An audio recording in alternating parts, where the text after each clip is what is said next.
our stress levels at the moment? Do you struggle to find balance? The World Health Organization predicts that 1 in 5 of us will burn out at some point in our lives. The great news is we can prevent burnout by taking action now. Come and join Cara DeLonghe to find out how to burnout proof your life. Cara DeLonghe is an international burnout and well-being expert, founder and author of Softer Success, empowering some of the world's leading organizations and their employees to proactively prevent burnout. With over 20 years of experience in fast-paced multinational companies such as Google, Racket Benexer, Satoshi, and having experienced burnout herself, Cara now shares her simple tools and tips on how to slow down, increase energy, and become more resilient. Hello, and thank you so much, Anam, for that fantastic and lovely introduction. And welcome everybody to how to burnout proof your life and improve your well-being. So my name is Cara DeLonghe, and I'm taking you through a talk today on techniques and tools and a 3-step strategy actually to help you burnout proof your life and burnout proof study as well. So I've worked with big companies, and I still work with big companies all over the world. Google's one of my biggest clients, and my big passion is about helping people live a more peaceful and balanced life. And first of all, what we want to get to is making sure that we don't get into burnout and preventing burnout. So what I'd like to take you through first of all is understanding burnout, and really, what is it and what are the things to look out for? Let's understand what burnout is and what the symptoms are to look out for. So the World Health Organization defines burnout as chronic work-related stress that has not been properly managed.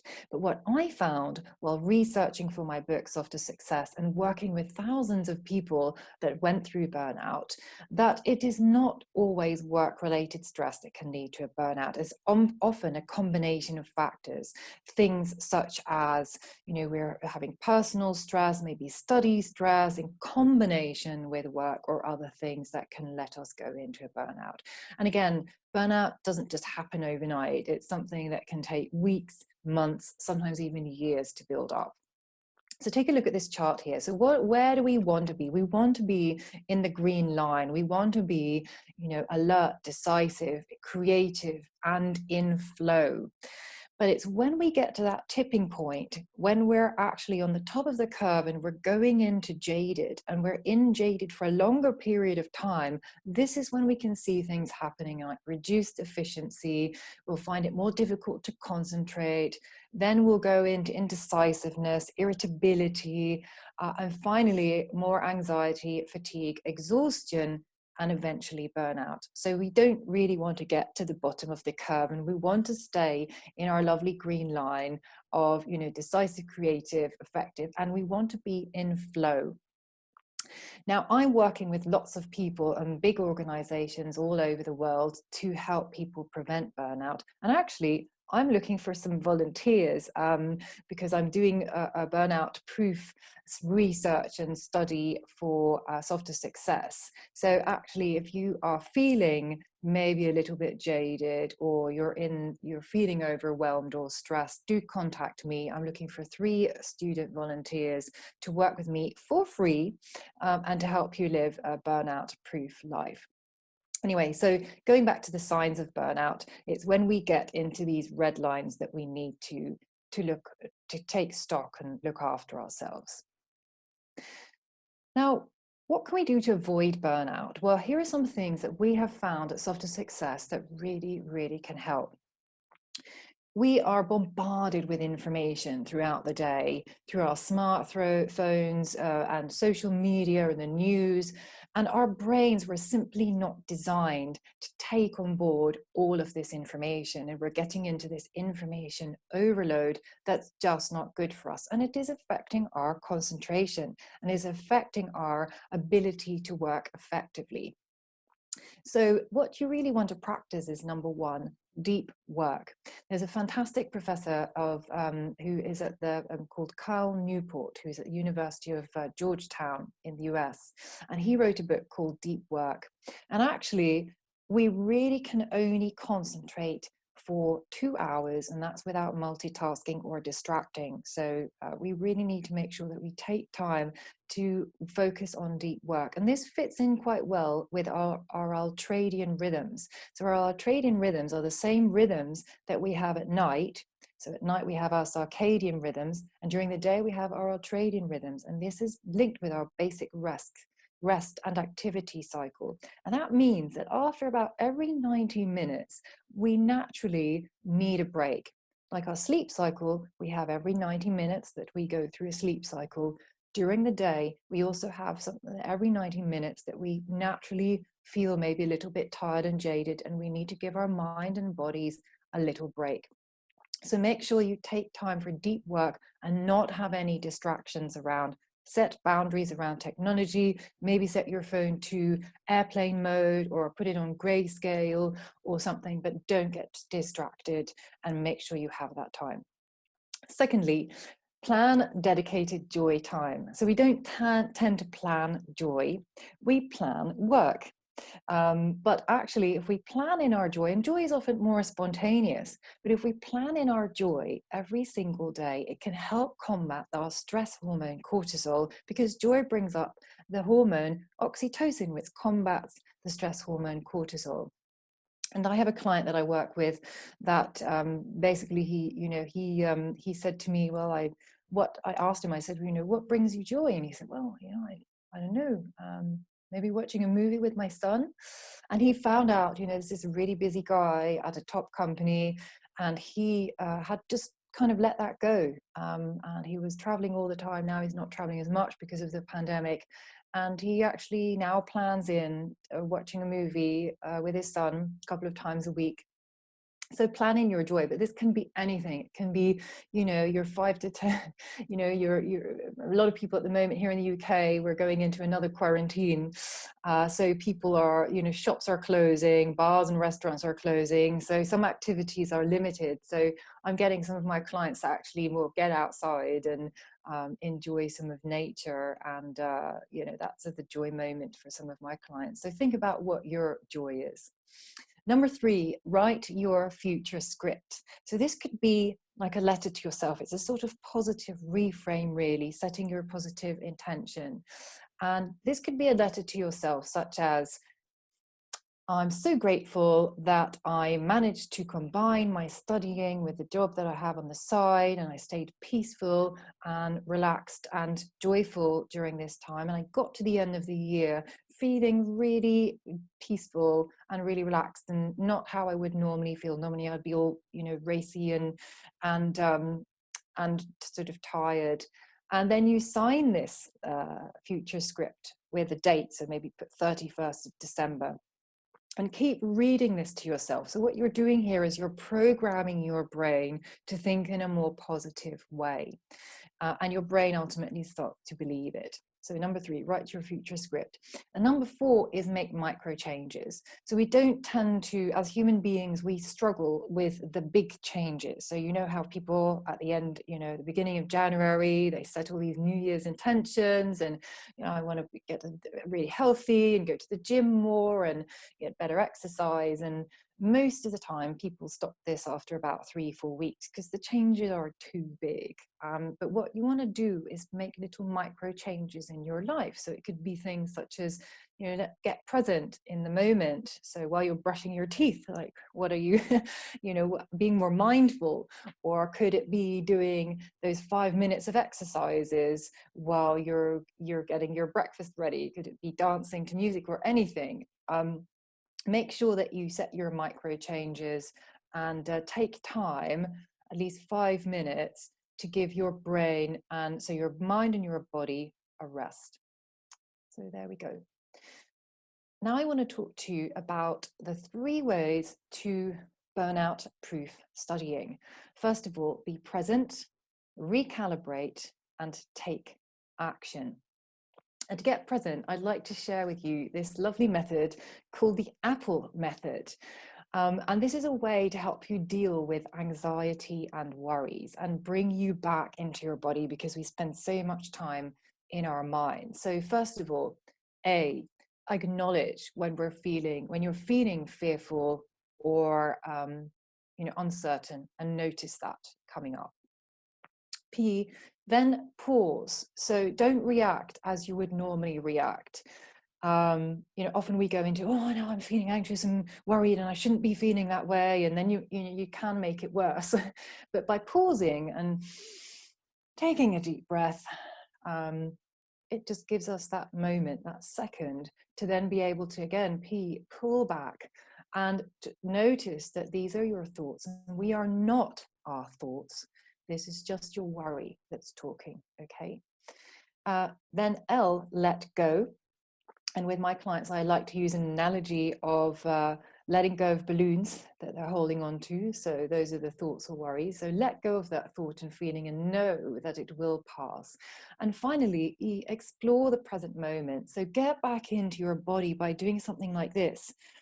Feel your palms. Are they cold? Are they warm? Are they sweaty? Wriggle your toes, in your shoes, feel your feet, and get back into your body. So that's the Apple method to help you become more present. Then another way to help you feel more grounded and burnout proof is what at Softer Success, we work with 3 steps throughout the day. So first of all, when you end your day, just have 2 minutes to think about 4 things. First of all, 1, what went really well today? And you can incorporate this with some gratitude. So what are you grateful for? 2, what could have gone better? Number 3, what have I learned today? Because we all always have time to learn new things. And number 4 is who really inspired me. So this is inspiration and looking at, purpose and things like that. And then just before you go to bed, because it's that moment, that subconscious moment just before we go to bed that actually plays in our minds overnight and can help us set our intentions and wake up positively the next day. Because if you think about it, do we ever wake up feeling in a bad mood or grumpy when it's, I don't know, your birthday or you've just started your holiday or it's Christmas? Most of us don't. So we can actually program our brain to, whatever stress we're going through, to think positively about the next day. So you could set an intention like, I'm so grateful I've have a calm ending to this day, and tomorrow I will be feeling peaceful, productive, and joyful. I'm just giving an example. And then when you start your day, just those first few minutes that you wake up, just get back into your body, take a deep breath in. 1 minute for something you're grateful for, and the next minute of, I'm so glad I'm feeling, going to have a peaceful, productive, and joyful day. And then step number 3 is take a moment in the middle of the day to just reconnect with yourself. This could be a moment of mindfulness, bit of meditation, exercise, anything that helps you bring you back to yourself and getting out of your head and into your body. So those are 3 ways that can help you, no matter what kind of work or study you're doing. I work with, top leading executives that are incredibly busy jobs at really big companies, and there is always time for these 2 minutes at the end of the day, 2 minutes in the morning, and some time in the middle of the day to self-connect.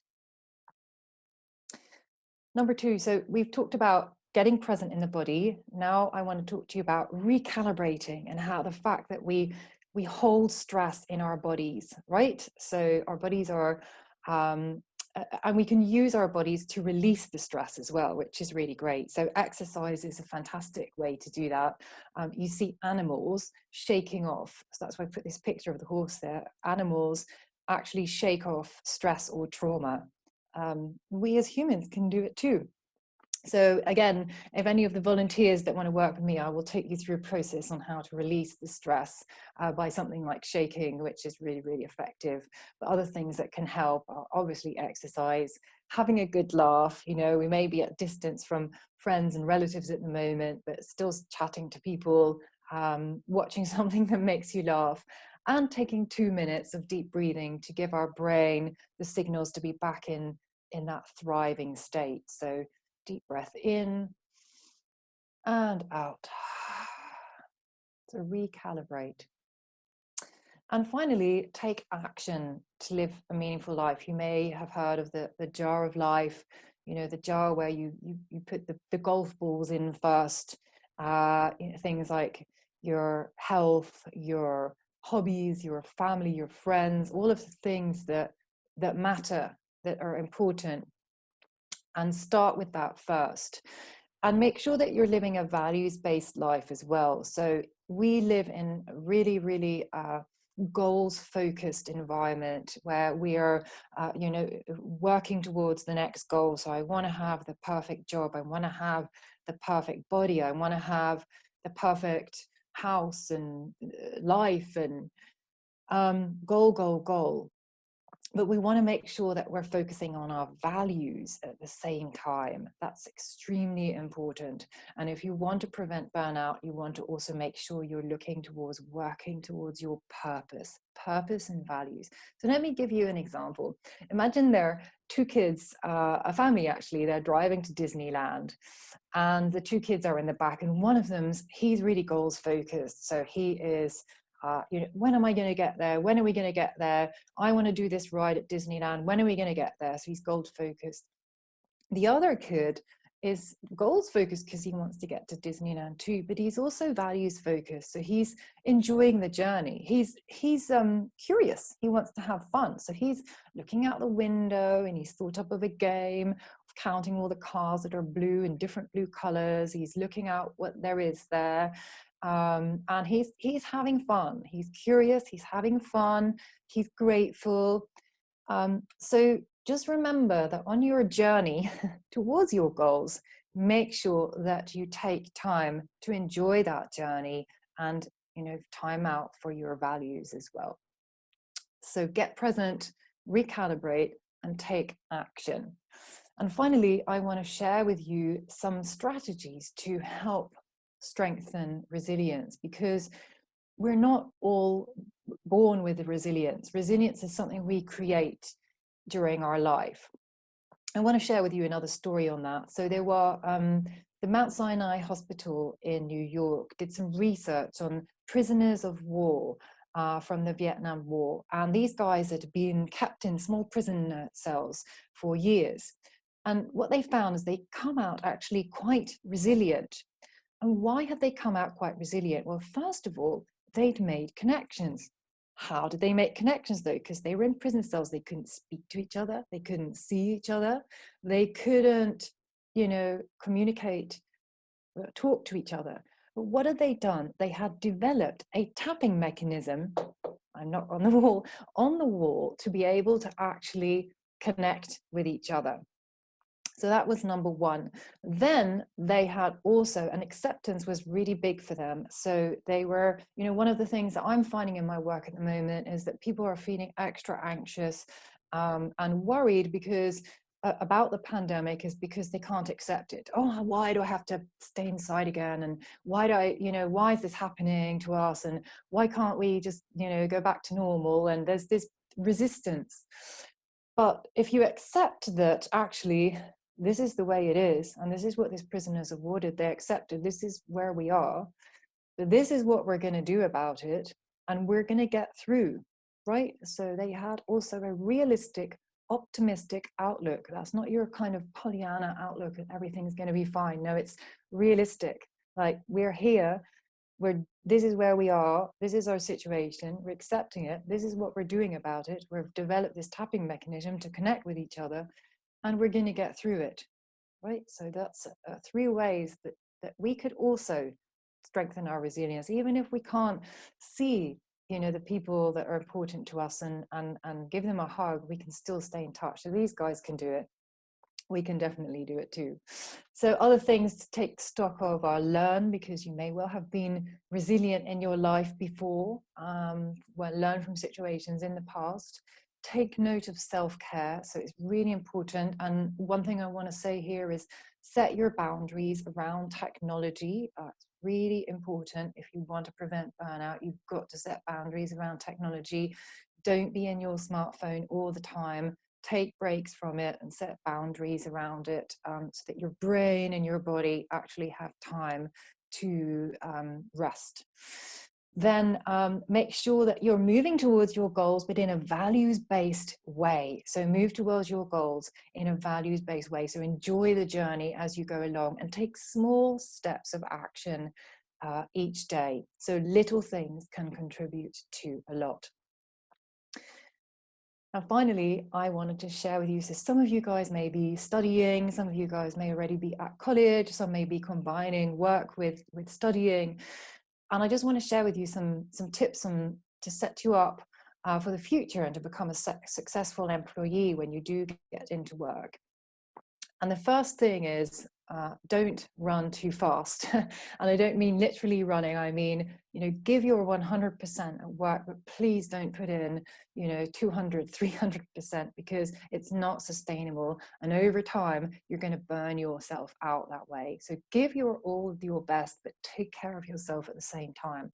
Practice the 3 burnout proof steps. So make sure you're present, time to recalibrate, and taking action towards a values-based life.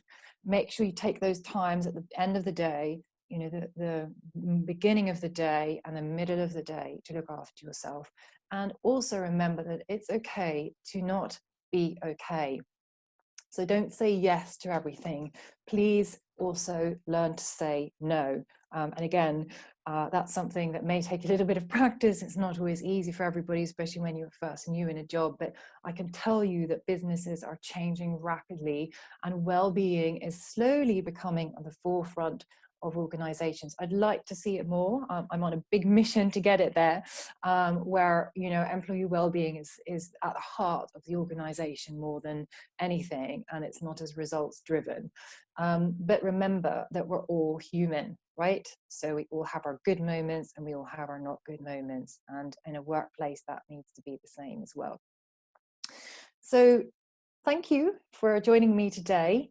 Again, I'm looking for 3 volunteers to work with me for free over the next months for some research on burnout and for a burnout proof course.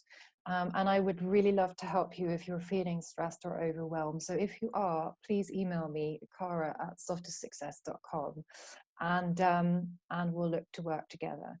In the meantime, take care and look after yourself.